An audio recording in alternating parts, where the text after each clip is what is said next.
എല്ലാവർക്കും പ്രഭാതവന്ദനം. ടാഗോറിന്റെ ഗീതാഞ്ജലിയിൽ ഇങ്ങനെ പറയുന്നുണ്ട്, ഈ പ്രഭാതത്തിൽ പൊട്ടിവിരിഞ്ഞൊരു പുഷ്പമാണ് ഞാൻ.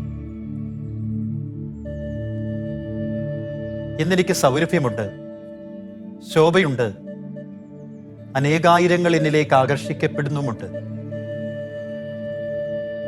എന്നാൽ ഇന്ന് മധ്യാഹ്ന സൂര്യന്റെ കിരണങ്ങൾ എൻ്റെ നെറ്റിത്തടത്തിൽ പതിച്ചു കഴിഞ്ഞാൽ എൻ്റെ ശോഭ നഷ്ടപ്പെടും, എൻ്റെ സൗരഭ്യമില്ലാതാവും. സായാഹ്നമാകുമ്പോൾ ഞാൻ വാടിക്കരിഞ്ഞ് നിലത്ത് വീണു പോകും. വഴിപോക്കർ എന്നെ ചവിട്ടിമെതിക്കും. എൻ്റെ ജീവിതം നിസ്സഹായകമാകും.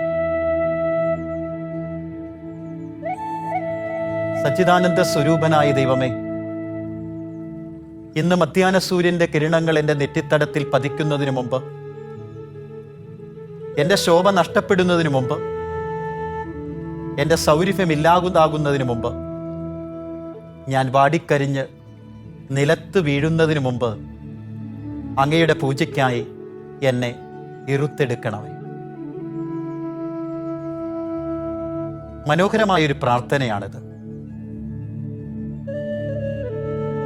നമുക്കെല്ലാവർക്കും സൗരഭ്യമുണ്ട്, ശോഭയുണ്ട്.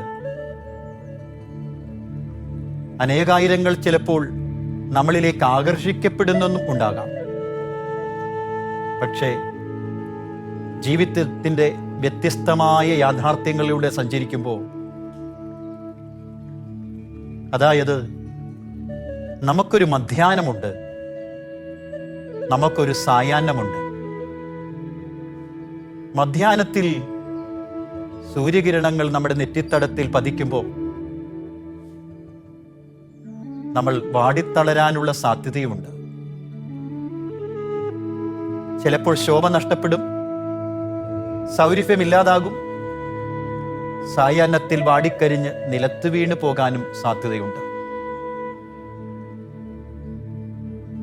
ആ പൂവ് പ്രാർത്ഥിച്ചതുപോലെ നമുക്ക് പ്രാർത്ഥിക്കാം. സച്ചിദാനന്ദ സ്വരൂപനായ ദൈവമേ, മധ്യാഹ്ന സൂര്യന്റെ കിരണങ്ങൾ നെറ്റിത്തടത്തിൽ പതിക്കുന്നതിന് മുമ്പ്, ശോഭ നഷ്ടപ്പെടുന്നതിന് മുമ്പ്, സൗന്ദര്യവും സൗരഭ്യവും പടിയിറങ്ങിപ്പോകുന്നതിന് മുമ്പ് അങ്ങനെ അങ്ങയുടെ പൂജയ്ക്കായി വിനിയോഗിക്കണമേ. ജീവിതം ഒരു യാത്രയാണ്, വ്യത്യസ്തമായ വഴികളിലൂടെയുള്ള യാത്ര. ഈ വഴികളിൽ നമ്മൾ വ്യത്യസ്ത വ്യക്തികളെ കണ്ടുമുട്ടും. ചിലവരോട് നമുക്ക് അടുപ്പം തോന്നും, ചിലവരിൽ നിന്ന് നമ്മൾ മാറി നടക്കും. ഇത് ജീവിതത്തിന്റെ ഭാവമാണ്. ഒരിക്കലും കാണാത്ത ചില വ്യക്തികളോട് നമുക്ക് ഇഷ്ടം തോന്നും. ജീവിതത്തിൽ ഒരിക്കലും കാണാത്ത ചില വ്യക്തികളോട് നമുക്ക് അകൽച്ച തോന്നും. അത് മനുഷ്യ മനസ്സിന്റെ പ്രത്യേകതയാണ്. എല്ലാവരെയും ഒന്നും നമുക്ക് ഇഷ്ടപ്പെടാൻ പറ്റില്ല. ചിലവരോട് പൂർവകാലത്ത് സംഭവിച്ച അകൽച്ച എന്നോണം നമ്മൾ ചിലപ്പോൾ പെരുമാറും. അത് ആ തലങ്ങളെ അവബോധ തലങ്ങളിലേക്ക് കൊണ്ടുവരിക എന്നുള്ളതാണ് ആത്മീയതയ്ക്ക് ചേരുക.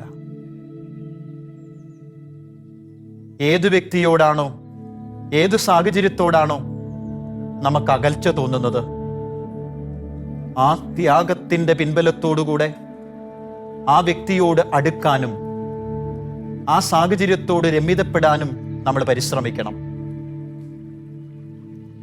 അവിടെ നമ്മുടെ ഇഷ്ടങ്ങളില്ല, അവിടെ ത്യാഗങ്ങളാണ് ആവശ്യം. എന്താണ് ഇഷ്ടം?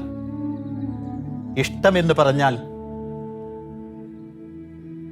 എൻ്റെ സുഖത്തിനു വേണ്ടി ഞാൻ സ്ഥാപിക്കുന്ന ബന്ധത്തിനാണ് ഇഷ്ടം എന്ന് പറയുക.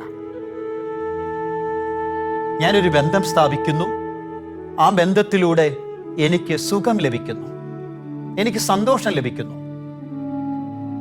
എന്നാൽ സ്നേഹമെന്ന് പറഞ്ഞാൽ വ്യത്യസ്തമാണ്. ഞാൻ സ്നേഹിക്കുമ്പോൾ എനിക്ക് സുഖം കിട്ടണമെന്ന് നിർബന്ധമില്ല. എൻ്റെ ത്യാഗത്തിലൂടെ ഞാൻ സ്ഥാപിക്കുന്ന ബന്ധമാണ് സ്നേഹമെങ്കിൽ ആ ബന്ധത്തിലൂടെ അപരനാണ് സുഖം ലഭിക്കുക. എനിക്ക് സുഖം കിട്ടുന്ന ബന്ധങ്ങൾ സ്നേഹമാണെന്ന് തെറ്റിദ്ധരിക്കരുത്. അത് ഇഷ്ടമാണ്. എനിക്ക് പൂവിനോട് ഇഷ്ടം. കാരണം അത് കാണുമ്പോൾ എനിക്കൊരു സുഖമുണ്ട്, ഒരു സന്തോഷമുണ്ട്. ചില വ്യക്തികളോട് എനിക്കിഷ്ടം. അവരുമായിട്ട് സ്ഥാപിക്കുന്ന ബന്ധത്തിൽ എനിക്കൊരു സുഖമുണ്ട്. കൽക്കത്തയിലെ തെരുവീതിയിലൂടെ നടന്നു നീങ്ങിയ ഒരമ്മയുണ്ട് നമുക്ക്.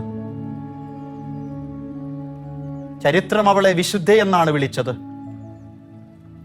സഭ വിളിക്കുന്നതിനു മുമ്പ് അവളുടെ സ്പർശനം ഏറ്റുവാങ്ങിയവരൊക്കെ അവളെ വിളിച്ചത് അമ്മയെന്നാണ്. അമ്മയെന്നത് ദൈവസ്നേഹത്തിന്റെ മാനുഷിക രൂപമാണ് ലോകത്തിലെന്ന് കഴിഞ്ഞ പ്രഭാതങ്ങളിലൊക്കെ നമ്മൾ ധ്യാനിച്ചതാണ്. അപ്പോ ഈ കൽക്കത്തയിലെ അമ്മ മലമൂത്രാദികൾ ഇഷ്ടമായതുകൊണ്ടല്ല ദുർഗന്ധം വമിക്കുന്നവരെ ഈ അമ്മ കോരിയെടുത്തത്, സ്നേഹമുള്ളത് കൊണ്ടാണ്. ദുർഗന്ധം വമിക്കുന്ന വ്യക്തികളെ കോരിയെടുത്തത് ആ ദുർഗന്ധം ഇഷ്ടമായതുകൊണ്ടല്ല, മറിച്ച് സ്നേഹമായതുകൊണ്ടാണ്. എവിടെ സ്നേഹമുണ്ടോ അവിടെ ത്യാഗത്തിന്റെ പിൻബലം ഉണ്ടാകണം. ഇന്ന് പ്രണയത്തെയൊക്കെ തെറ്റിദ്ധരിക്കുന്ന ഒരു കാലഘട്ടത്തിലാണ് നമ്മളുള്ളത്. പ്രണയമെന്ന് പറയുന്നത് ശാശ്വതമായ ഒരു സമർപ്പണമാണ്. ത്യാഗം ചെയ്യാനുള്ള സന്നദ്ധതയാണ്. അതുകൊണ്ടാണ് നമ്മൾ പറയാറുള്ളത്, പ്രണയത്തിന്റെ മുമ്പിൽ പ്രാണൻ തോറ്റുപോകും. അതൊരു ത്യാഗമാണ്. ഈ കാലഘട്ടം അത്രയും നമ്മളൊക്കെ ജീവിച്ചപ്പോൾ നമ്മൾ കേട്ട കഥകളിൽ തീവ്രമായ പ്രണയത്തിന്റെ യാഥാർത്ഥ്യം എന്തായിരുന്നു? പ്രണയത്തിനു വേണ്ടി പ്രാണൻ സമർപ്പിച്ച എത്രയോ പ്രണിതാക്കളുണ്ട് നമ്മുടെ ചരിത്ര മണ്ണിൽ. എന്ന് പറഞ്ഞാൽ പ്രണയത്തിന് പ്രാണനേക്കാൾ തീവ്രതയാണ്. പ്രാണൻ കൊടുക്കാൻ പോലും അവർ സന്നദ്ധരാകും. എന്നാൽ ഇന്നിന്റെ പ്രണയം വ്യർത്ഥമാണ്. വെറും ശരീരത്തിന്റെ പ്രവണതകളെ തൃപ്തിപ്പെടുത്താനുള്ള പടയോട്ടത്തെ ഈ നല്ല പേരുകൊണ്ട് നമ്മൾ നന്മയാക്കാൻ പരിശ്രമിക്കുന്നുണ്ട്. ഇന്ന് കാണുന്നത് യഥാർത്ഥത്തിലുള്ള പ്രണയമല്ല. പ്രണയത്തിന് പ്രാണൻ കൊടുക്കാനുള്ള ബലമുണ്ട്. അതുകൊണ്ടാണ് സർവശക്തനായ ദൈവത്തിന്റെ പുത്രൻ തമ്പുരാൻ മണ്ണിൽ വന്നപ്പോ തൻ്റെ പ്രാണൻ കൊടുത്തിട്ട് ലോകത്തെ രക്ഷിച്ചത്. കാരണം അവൻ അത്രമാത്രം ഈ ലോകത്തെ പ്രണയിച്ചിരുന്നു എന്ന് പറയാൻ പറ്റും. അതുകൊണ്ടാ തമ്പുരാൻ പറയണേ, സ്നേഹിതന് വേണ്ടി ജീവൻ ബലി കഴിക്കുന്നതിനേക്കാൾ വലിയ സ്നേഹമില്ല. പ്രണയം പ്രാണന്റെ മുമ്പിൽ ശക്തമായ യാഥാർത്ഥ്യമാണ്. എന്തിനാണ് പ്രണിതാക്കൾ കരങ്ങൾ കൂട്ടിക്കെട്ടി വലിയ വെള്ളത്തിലേക്ക് എടുത്തു ചാടിയത്? എന്തിനാണ് പ്രണിതാക്കൾ ഒന്നിച്ച് തീവണ്ടിയുടെ മുമ്പിലേക്ക് ചാടിയത്? ഒന്ന് മാത്രം പറയണം, അവരുടെ പ്രണയത്തിന് പ്രാണനേക്കാൾ വില അവർ കൽപ്പിച്ചിരുന്നു എന്നാണ്. നമ്മുടെ ഗുരുനാഥന്റെ പ്രണയമുണ്ടല്ലോ, അവന്റെ പ്രണയം ഈ ലോകത്തോടുള്ള അവന്റെ പ്രണയത്തിന്റെ ആധിക്യത്താൽ അവൻ നമുക്ക് പ്രാണൻ തന്നു എന്ന്. അവൻ സായാഹ്നമാകാൻ കാത്തുനിന്നില്ല. അവന്റെ മനോഹാരികതയെ പൂർണ്ണമാക്കിക്കൊണ്ട് മധ്യാഹ്ന സൂര്യന്റെ കിരണം നെറ്റിത്തടത്തിൽ പതിക്കുന്നതിന് മുമ്പ് അവൻ നമുക്കായി അർപ്പിതനായി. ശോഭയാർന്ന ജീവിതത്തിലാണ് അർപ്പണത്തിന് വിലയുള്ളൂ. നമ്മൾ ഏറ്റവും കൂടുതൽ വിലപിക്കുന്നത് ചെറുപ്പക്കാരുടെ മരണത്തിലാണ്. എത്രയോ പ്രായമായവർ ഈ മണ്ണിൽ മരിച്ചു വീഴുന്നു. വിലാപങ്ങൾ 1 ദിവസമോ 2 ദിവസമോ കൂടിയാൽ ഒരാഴ്ചയോ നീണ്ടു നിൽക്കും. എന്നാൽ യുവത്വത്തിൻ്റെ തിമർപ്പിൽ നിൽക്കുന്ന യുവജനങ്ങൾ മരിച്ചു വീഴുമ്പോൾ ആ വിലാപത്തിൻ്റെ ആധിക്യം കൂടുതലാണ്. കാരണം എന്താണ്? ശോഭയാർന്ന ജീവിതം പൊലിഞ്ഞു പോകുമ്പോൾ അതിലൊരു മനോഹാരിതയുണ്ട്. 33 വർഷക്കാലം ഈ മണ്ണിൽ ജീവിച്ച ഗുരുനാഥൻ പഠിപ്പിച്ചു തരുന്ന ഒരു ശക്തിയുണ്ട്. എൻ്റെ ചോരയും എൻ്റെ നീരും, എന്തിനെൻ്റെ പ്രാണൻ തന്നെയും ലോകത്തോടുള്ള, ലോകത്തിൻ്റെ രക്ഷയ്ക്ക് വേണ്ടിയുള്ള സമർപ്പണത്തിനായി വിട്ടുകൊടുക്കുകയാണ്. അവൻ പൂർണ്ണമായിട്ട് സമർപ്പിച്ചു. നമ്മളും ആ പുഷ്പം പ്രാർത്ഥിച്ചതുപോലെ പ്രാർത്ഥിക്കണം. ഈ ലോകത്തിൻ്റെ കെട്ടുപാടുകളാൽ ആവൃതമാക്കപ്പെടാതെ ബന്ധനാവസ്ഥയിൽ നിന്ന് രക്ഷപ്പെടാൻ ത്രാണിയില്ലാതെ തളർന്നു വീഴുന്നതിനു മുമ്പ് ഈ ലോകവാസനകളോട് രമിതപ്പെട്ട് സൗരഭ്യത്തെ നഷ്ടപ്പെടുത്തി എല്ലാവരുടെയും അവഗണന ഏറ്റുവാങ്ങി കരിഞ്ഞ് നിലത്ത് വീഴുന്നതിനു മുമ്പ് മൂല്യങ്ങൾക്ക് വേണ്ടി അർപ്പിതമാകാൻ ഞാനും നീയും പ്രാപ്തനാണോ, പ്രാപ്തയാണോ? മൂല്യമില്ലാത്തതാകരുത് ജീവിതം. എല്ലാത്തിനും മൂല്യമുണ്ടാവണം. ഇന്ന് ഈ പ്രഭാതത്തിൽ നമ്മൾ ധ്യാനിക്കുന്നത് അതുതന്നെയാണ്. മൂല്യമെന്ന് പറയുന്നത് സ്വാർത്ഥതയാൽ രൂപീകൃതമാകുന്ന ആനന്ദമല്ല. അതായത് എനിക്ക് ആനന്ദിക്കണമെന്ന് ഞാൻ ചിന്തിക്കുന്നതല്ല. എൻ്റെ ജീവിതം കൊണ്ട് മറ്റുള്ളവർക്ക് ഞാൻ എത്രമാത്രം ആനന്ദമായിട്ടുണ്ട് എന്ന് ചിന്തിക്കുന്നതാണ്. സ്വാർത്ഥതയുടെ വലയം തീർത്ത് ആരൊക്കെയോ ചവിട്ടിത്താഴ്ത്തി ഞാൻ അവരുടെ മുകളിൽ കയറി നിന്ന് ആനന്ദിക്കുന്നുണ്ടോ എന്ന് ധ്യാനിക്കുന്നതും നല്ലതാണ്. പ്രതിസന്ധികൾ ലോകത്തിലുണ്ട്. പക്ഷേ നാം ആകുന്ന ജീവിതത്തിൽ നിന്ന്, നമ്മുടെ ജീവിതത്തിൽ നിന്ന് ആർക്കെങ്കിലും നാം പ്രതിസന്ധികളായി മാറുന്നുണ്ടോ? ഒന്ന് വിട്ടുകൊടുക്കാൻ കഴിയാതെ, സമർപ്പണം ചെയ്യാൻ കഴിയാതെ, നമ്മുടെ സമയം, നമ്മുടെ കഴിവുകൾ മറ്റുള്ളവരുടെ നന്മയ്ക്കായി ഉപയോഗിക്കാതെ സ്വാർത്ഥതയുടെ വലയം തീർത്ത് സ്വാർത്ഥതയുടെ കൂടാരത്തിൽ നമ്മൾ പാർക്കാറുണ്ടോ? ദൈവമേ, സ്വാർത്ഥ വലയത്താൽ നിന്നെ ഉപേക്ഷിക്കുന്നതിനു മുമ്പ് നീ എന്നെ പിഴുതെടുക്കണമേ എന്ന് പ്രാർത്ഥിക്കുന്ന ആത്മീയ ചൈതന്യം നമുക്കുണ്ടോ? എത്ര കാലം ജീവിച്ചു എന്നതൊന്നുമല്ല, എങ്ങനെ ജീവിച്ചു എന്നതാണ് പ്രാധാന്യം. സൗരഭ്യമുള്ളപ്പോ തമ്പുരാനെ അങ്ങനെ പിഴുതെടുക്കണമേ എന്ന് പ്രാർത്ഥിക്കാൻ കഴിയണം. ജീവിത മൂല്യങ്ങൾ നഷ്ടപ്പെട്ടു പോകുമ്പോൾ എല്ലാം നഷ്ടപ്പെട്ട് വാടിക്കരിഞ്ഞു കിടക്കുന്ന പുഷ്പത്തെ പോലെ ഒരു കാലത്ത് സൗരഭ്യത്തിൻ്റെയും സൗന്ദര്യത്തിൻ്റെയും സാധ്യത വിതറിക്കൊണ്ടിരുന്ന ഈ പുഷ്പത്തിൻ്റെ അവസ്ഥ, എല്ലാവരാലും ആകർഷിക്കപ്പെട്ട ഒരു കാലഘട്ടം.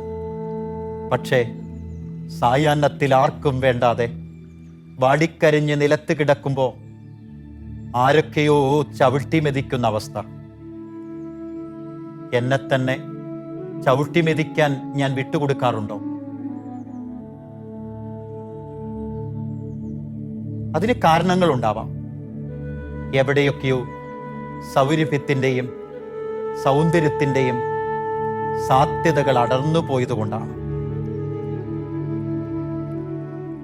ആർക്കും വേണ്ടാത്ത ഉച്ഛിഷ്ടമായിട്ട് തീരുന്നു. ജീവിത മൂല്യങ്ങൾ പടിയിറങ്ങിപ്പോകുന്നു. സാധ്യതകളെ വിനിയോഗിക്കാതെ സ്വാർത്ഥതയ്ക്കായി മാറ്റിവെക്കുന്നു. വിനിമയം ചെയ്യാത്തതൊക്കെയും അസ്തമിച്ചു പോകുമെന്ന് തിരിച്ചറിയണം. നിന്റെ കഴിവുകൾ നീ വിനിമയം ചെയ്യണം. സ്നേഹിക്കാനുള്ള നിന്റെ കഴിവിനെ നീ വിനിയോഗിക്കണം. അവരന് നന്മ ചെയ്യാനുള്ള നിന്റെ കഴിവിനെ നീ വിനിയോഗിക്കണം. അതാണ് ഈ വിടർന്നു പുഷ്പിക്കുക എന്ന് പറയുക. എവിടെയാണോ നീ നടപ്പെട്ടത് അവിടെ വിടർന്നു പുഷ്പിക്കണം. നിന്റെ കഴിവിനനുസരിച്ച് നീ അവരന് നന്മയാകണം, സന്തോഷമാകണം, ആനന്ദമാകണം. അവിടെ ചിലപ്പോ നമ്മുടെ സന്തോഷങ്ങളെ വേണ്ടെന്ന് വെക്കാൻ കഴിയണം. പൂജയ്ക്കായി അർപ്പിതം ചെയ്ത പുഷ്പം പ്രാർത്ഥിച്ചത് ഇപ്രകാരമാണ്: സായാഹ്നം വാടിക്കരിഞ്ഞു വീഴാൻ സാധ്യതയുള്ളതാണ്. ആ സായാഹ്നത്തിൽ എത്തുന്നതിന് മുമ്പ് നിന്റെ പൂജയ്ക്കായി എന്നെ ഇറുത്തെടുത്ത തമ്പുരാനെ, നിന്റെ ബലിപീഠത്തിനരികിൽ സ്ഥാനം തന്ന തമ്പുരാനെ, നന്ദിയുണ്ടെന്ന് ഊഷ്മളതയോടുകൂടെ പ്രാർത്ഥിക്കുന്ന പുഷ്പത്തെ നോക്കി നാമും ആ പ്രാർത്ഥന ആവർത്തിക്കേണ്ടേ? വാക്കുകളിലല്ല, ജീവിതത്തിലൂടെ ആവർത്തിക്കണ്ടേ? മൂല്യങ്ങൾ നഷ്ടപ്പെടാനുള്ള സാധ്യതയുണ്ട് നമ്മുടെ ഇടപെടലുകളിലൂടെ, നമ്മുടെ ചില സാന്നിധ്യ അനുഭവങ്ങളിലൂടെ, നമ്മുടെ കാഴ്ചകളിലൂടെ. ഈ കാഴ്ചകൾ വികലമായ ദർശനങ്ങൾ ആകുന്നതിലൂടെയൊക്കെ നമ്മുടെ സൗരഭ്യം പതിയെ പതിയെ പടിയിറങ്ങിപ്പോകാൻ സാധ്യതയുണ്ട്. അതിനാൽ നാം പഠിച്ചെടുക്കേണ്ട ഒരു യാഥാർത്ഥ്യം ഇത്രമാത്രമേ ഉള്ളൂ: എൻ്റെ സൗരഭ്യത്തിന് വിഘാതമായി നിൽക്കുന്നവയെ കണ്ടെത്തുക എന്നത്. മധ്യാഹ്ന സൂര്യന്റെ കിരണങ്ങൾ നെറ്റിത്തടത്തിൽ പതിക്കുമ്പോൾ ശോഭ നഷ്ടപ്പെടുമെന്ന് കരയുന്ന പുഷ്പത്തെ പോലെ തന്നെ എൻ്റെ ശോഭ നഷ്ടപ്പെടുത്താൻ കാരണമാകുന്ന എല്ലാ തലങ്ങളെയും കുറിച്ച് നമുക്ക് അവബോധം ഉണ്ടാവണം. ഇപ്പോഴാണ് ചെയ്യേണ്ടത്. സായാഹ്നമാകാൻ എനിക്ക് സമയമില്ല. കൽക്കത്തയിലെ മദർ തെരേസയുടെ ധ്യാനം ഇതാണ്: ഈ ലൊരോറ്റോ കോൺവെന്റിന്റെ ചുറ്റുമതിലുകളിൽ നിന്ന് ഞാൻ രക്ഷ പ്രാപിക്കണം. ആരൊക്കെയോ എൻ്റെ സൗരഭ്യത്തിന് വേണ്ടി കാത്തിരിക്കുന്നുണ്ട്. അത് ദുർഗന്ധം വമിക്കുന്നവരാകാം, അഴുക്കുചാലിൽ തള്ളപ്പെട്ടവരാവാം.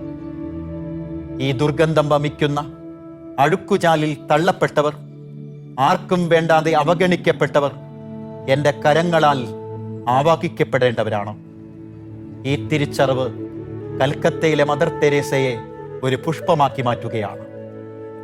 തൻ്റെ ചൈതന്യത്തിൻ്റെ, തൻ്റെ കഴിവിൻ്റെ പരമാധിപതി ഉപയോഗിച്ച് സ്നേഹമെന്താണെന്ന് പഠിപ്പിച്ച അമ്മ, പൂർണ്ണമായ സമർപ്പണത്തിൻ്റെ ഉടമസ്ഥ, ഇഷ്ടപ്പെടുന്നതിനേക്കാൾ കൂടുതൽ സ്നേഹിക്കാൻ പഠിച്ചവൾ, സ്നേഹിച്ചു കഴിഞ്ഞപ്പോ തൻ്റെ ബന്ധം മുഴുവനും ത്യാഗത്തിൻ്റെ പിൻബലത്തൂടെ രൂപീകൃതമായിരുന്നു. അവൾ സുഖം തേടിയില്ല, അവരൻ്റെ സുഖത്തിനു വേണ്ടി അവളെ തന്നെ സമർപ്പിച്ചു എന്നുള്ളതാണ്. മക്കളെ, ഇഷ്ടത്തെ വെറും സ്നേഹമായി തെറ്റിദ്ധരിക്കരുത്. വെറും കാമത്തെ പ്രണയമായിട്ട് തെറ്റിദ്ധരിക്കരുത്. പ്രണയമെന്ന് പറയുന്നത് പ്രാണൻ കൊടുക്കുന്നിടത്ത് മാത്രമേ രൂപപ്പെടൂ. സ്നേഹമെന്ന് പറയുന്നത് ത്യാഗം ചെയ്യുന്നിടത്ത് മാത്രമേ രൂപപ്പെടൂ. മറ്റതൊക്കെ വെറും ഇഷ്ടങ്ങളാണ്. എൻ്റെ സുഖത്തിനു വേണ്ടി ഞാൻ സ്ഥാപിക്കുന്ന ബന്ധത്തിന് വിളിക്കുന്ന പേരാണ് ഇഷ്ടം. അവരെൻ്റെ സുഖത്തിനു വേണ്ടി ഞാൻ സ്ഥാപിക്കുന്ന ബന്ധത്തിന് വിളിക്കുന്ന പേരാണ് സ്നേഹം. എവിടെ ഇഷ്ടവും സ്നേഹവും സംയോജിക്കുന്നുവോ അവിടെയാണ് സൗഹൃദമുണ്ടാവുക, അവിടെയാണ് നല്ല കുടുംബജീവിതം ഉണ്ടാവുക, അവിടെയാണ് നല്ല പ്രണയമുണ്ടാവുക, അവിടെയാണ് പ്രാണൻ സമർപ്പിക്കാൻ കരുത്തുള്ള പ്രണയമുണ്ടാവുക. അവിടെ മാത്രമേ പ്രണയത്തിൻ്റെ മുമ്പിൽ പ്രാണൻ തോറ്റുപോവുകയുള്ളൂ. എല്ലാവർക്കും നല്ല ദിവസം. ദൈവം അനുഗ്രഹിക്കും.